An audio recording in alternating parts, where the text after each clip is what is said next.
Magandang araw po sa inyong lahat.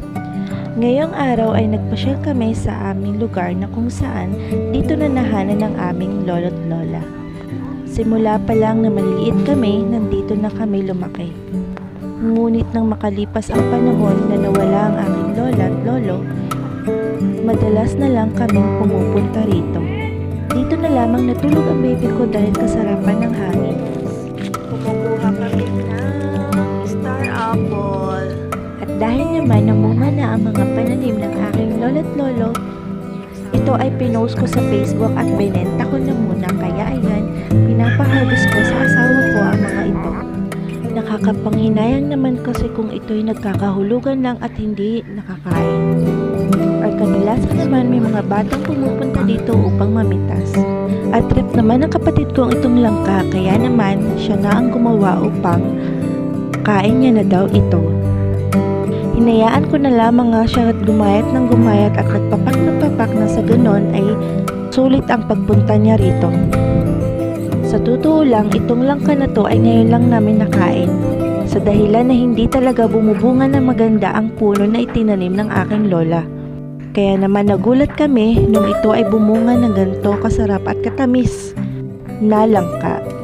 At ito naman si Papa na dinayo ng kanyang inaanak na si Kuya Munmon. Siyempre at dahil linggo, ayan, nagpasyal siya upang may makasama naman ang aking ama. Dito sa lugar namin, si Papa lang ang umuwi dito dahil nga siya ang nagpapangalaga nito at nag-aalaga siya ng mga hayop, manok, aso, yan ang kanyang mga binabantayan dito. At ito mga halaman na ang gaganda na at ang tataas na, yan ang mga halaman ng tita ko. At muli naman ay pinaakyat ko ang asawa ko upang manguha ng star apple. Kaya naman nagpapasalamat ako sa asawa ko na kahit papaano walang kuskus balungos, hala sige akyat. At eto nga ang mga nakuha ng aking asawa na nasa itaas. Merong halong mga uod pero may mga magaganda at makikinis pa. Kaya pinipili ko yung mga walang uod nang sa ganon ay maibenta natin ng iba. Tuwing namumunga mga ito, yung mga tinanim ng lola ko noon at lolo ko, lagi namin ginagawa ito para ibenta sa iba. At ayan nga, isa-isa kong nilalagay sa timba ang aming mga nakuha. Kaya't maya't maya, akin na tong ititimbang.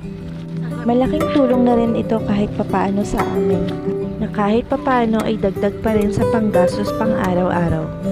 Nagpapasalamat pa rin kami na kahit papaano ay pinapalad pa rin kami sa bawat araw na nagdaan.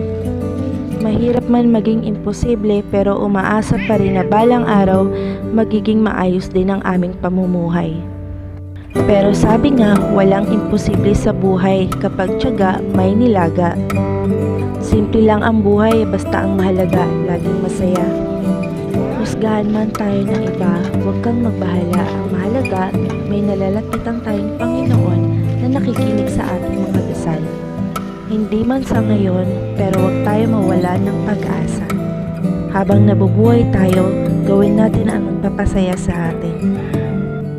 Di bali nang panghinaan ka ng loob, basta ang mahalaga, huwag ka lang susuko, laban lang sa hamon ng buhay. Kaya naman, hanggang dito na lang. Maraming salamat sa panonood. God bless and we love you guys. More blessing to come sa inyo.